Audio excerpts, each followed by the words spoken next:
Today's guest on CyberSense CISO Insights is Louay Ghashash. Louay has over 30 years of experience in information security and has served as CISO and advisor on strategy, governance, risk and compliance across sectors including education, FinTech, retail, and government. Almost 8 years ago, Louay founded Spartan Security, where he currently serves as Managing Director and Chief Information Security Officer. Under Louay's leadership, Spartan Security recently became one of only 6 companies in Australia officially designated as a MITRE CVE Numbering Authority, or CNA, which is an important milestone in driving transparency and responsible vulnerability disclosure in our industry. In this episode, Louay shares his insights on key topics such as cyber incident response, what it takes to be prepared, and leadership. It was an absolute pleasure to sit down with him, and I trust that you'll enjoy this episode of CISO Insights. I've been in the cybersecurity industry for a bit over 20 years. I moved from the IT industry, system admin, network admin role to a cybersecurity role. And from there, I've been stuck in that industry and I love it. And I can't imagine myself doing anything but a cybersecurity role anytime in the future. When we started the business, we usually target the mid-market and SMEs. That's how our core customers segments. We work many customers in education, schools, retail, agriculture, city councils, and NFB. These are usually the customer segments. My day as a CISO or virtual CISO, if you want to call it, is try to think about what is the customer's environment is currently, what their future should be looking like, and what are the challenges that we try to see in the markets and try to learn from those incidents, some of which we helping customers to address. What are the lessons learned that we can take from those incidents and try to take it to our customers, so they won't be part of that victim in future. So it's always going to be learn, adapt, adjust, and advise, and rinse and repeat. It's always the case. So our role, because we provided those advisory type service, we are in a position to tell customers, look, this is what we're seeing. This is the incident that I have experienced firsthand with assisting other customers. Let's try to apply the lesson learned from that to your environment and try to readjust some of those initiatives that we may say are going to happen next year. Let's try to push them forward or earlier so we can at least not be victim to this particular cyber incident yourself. The users always have and always be the weakest links, no matter how much you spend and strengthen your cyber defenses.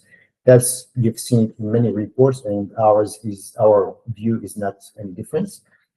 What I also see as well is really kind of simplistic view of over-reliance or overconfidence from your technology stack and thinking that the technology can do magic, or even sometimes where customers said, hey, I have spent so much money on my 24/7 SOC, how come I get breached?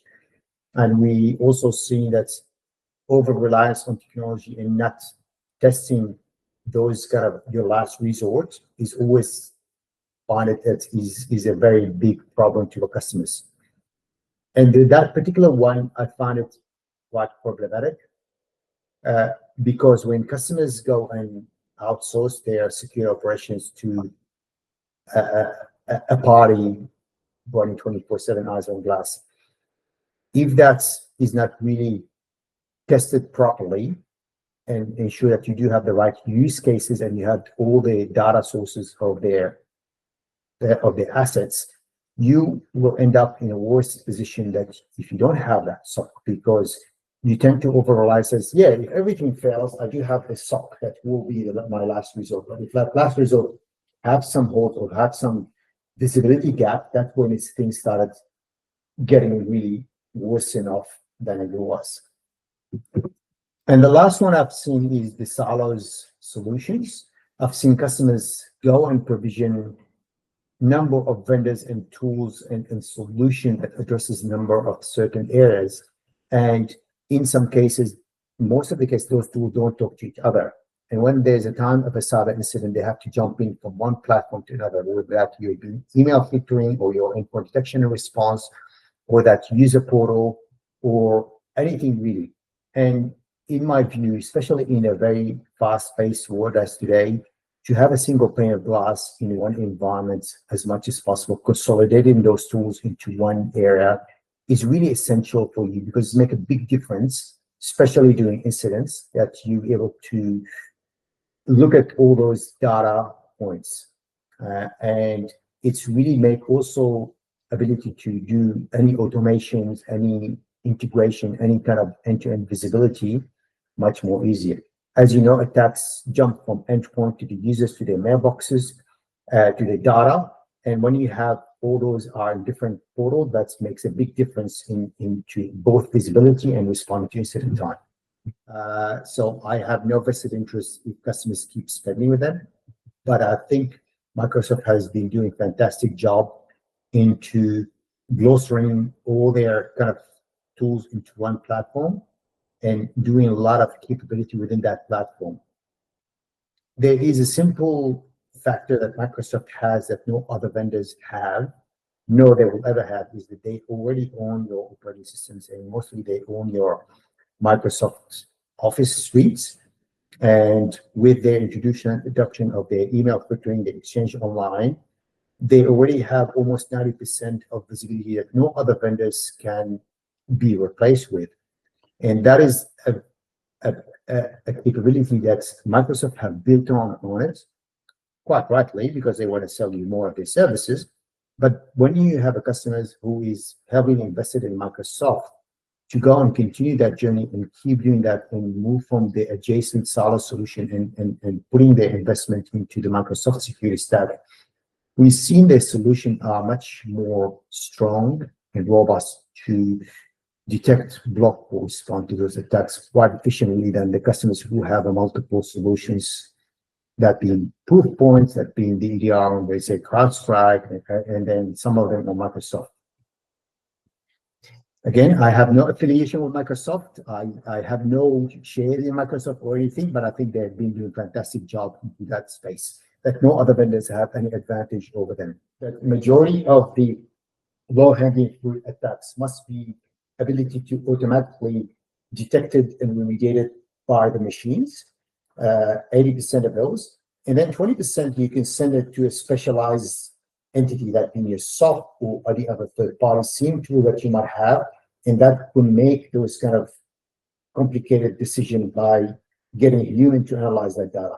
But there's many of those trivial attacks can be easily, if you have the right implementation under one vendor umbrella, you can implement and block them. And then rather than responding to critical incident in the middle of the night, it's become a FYI. I've detected this and I've disabled that user account that has been compromised because there was impossible travel events.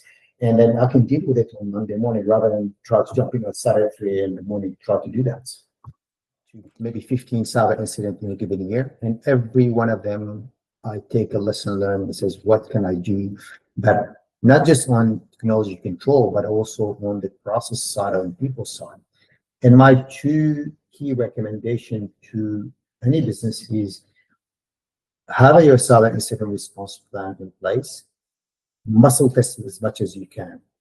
And by saying muscle testing it, it doesn't mean sitting with the people in the room and just show them the incident and says, this is what you need to do, but also doing stress testing where you bring them unaware and tell them, okay, this has happened, what you are doing, and get somebody to vet that and challenge that decision criteria, because we've seen in incident that even a simple decision that existed on paper says, if this happened, we'll shut down the system.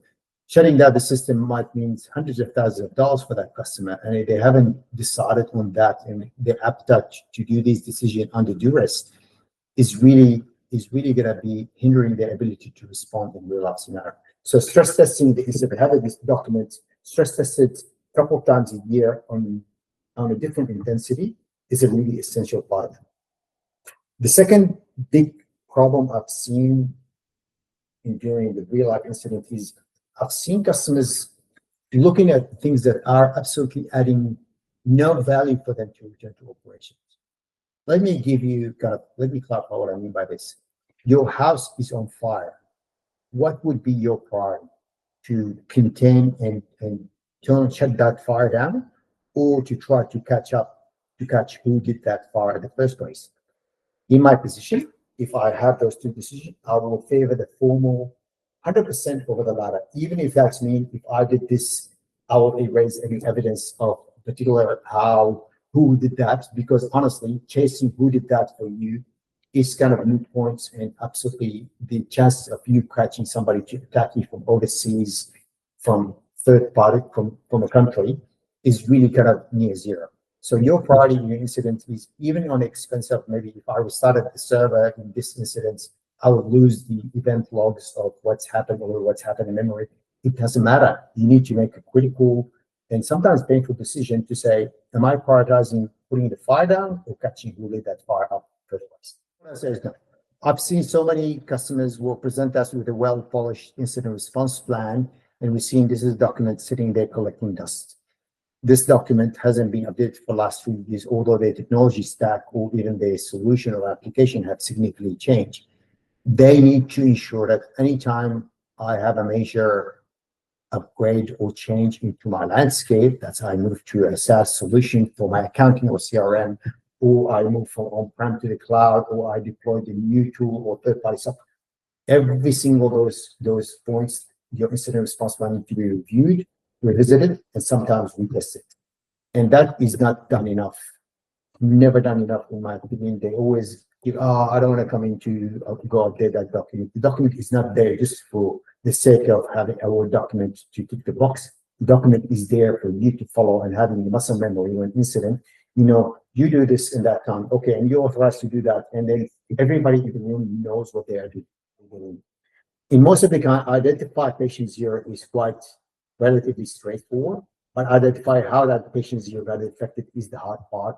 And sometimes I find business hanging on try to identify how patient zero get infected and get patient zero in the first place without even focusing, and they're losing, because on the incident you are losing time. You need to act quickly. What I also find is some of the decision that you've seen a black and white opinion about it, about things such as, do I pay ransom? And those decisions in my mind need to be done before the incidents, and business need to understand what are all the factors that they have while they're sitting on the table, sipping coffee, having a little bit kind of more relaxed environment to understand it's not a simple yes or no decision. There's so many factors impacting it. Are you going to go pay your ransomware or not? And some of the decisions are kind of unorthodox in some cases.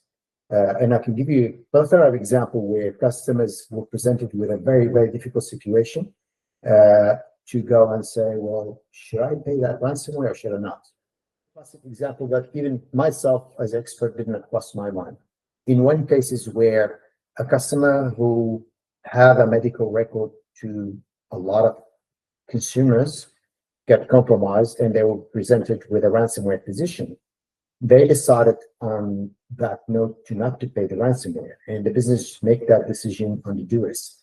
However, what we found in some cases, in that particular case, number of their customers, some of which were women fleeing family violence, if they did not pay the ransomware and the data get published, their ex-abusive partner will be able to know where they are.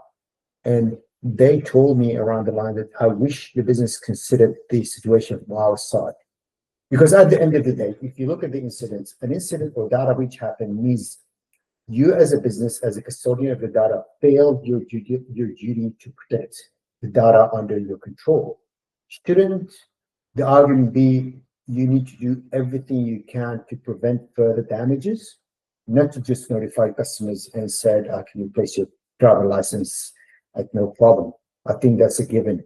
But even look at what is the impact for me of not paying the ransomware to my consumer. What does that mean to them?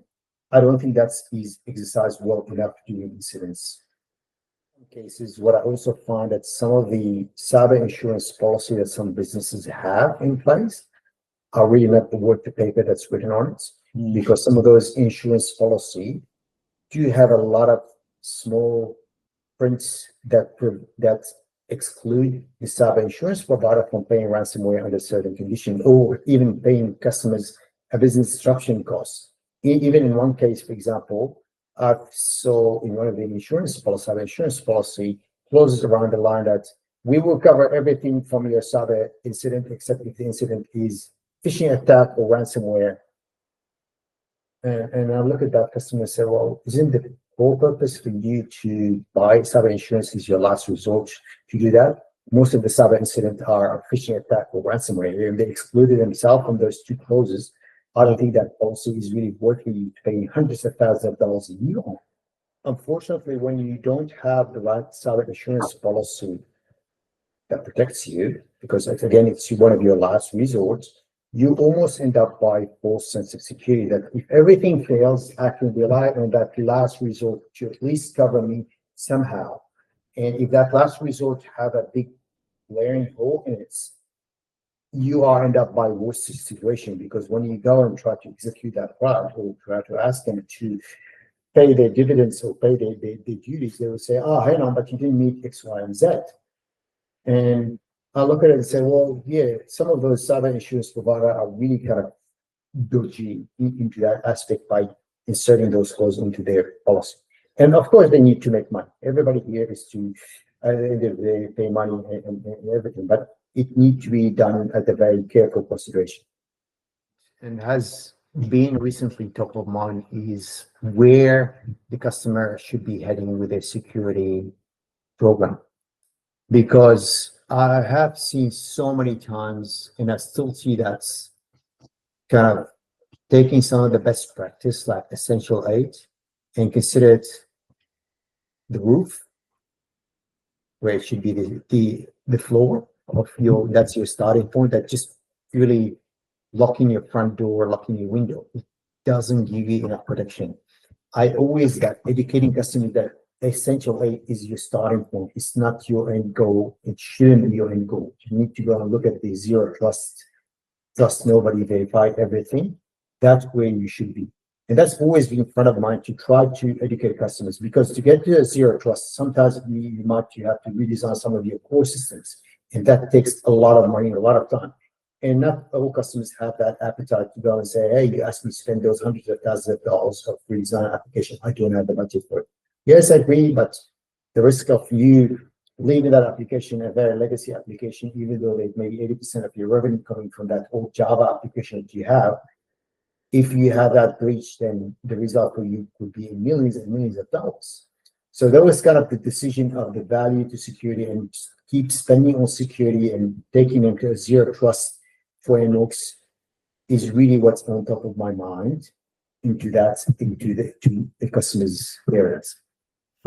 All right, Louay, thank you so much. It's been a pleasure having CISO insights, and all the best at Spartan Security. Thank you. Thanks for having me.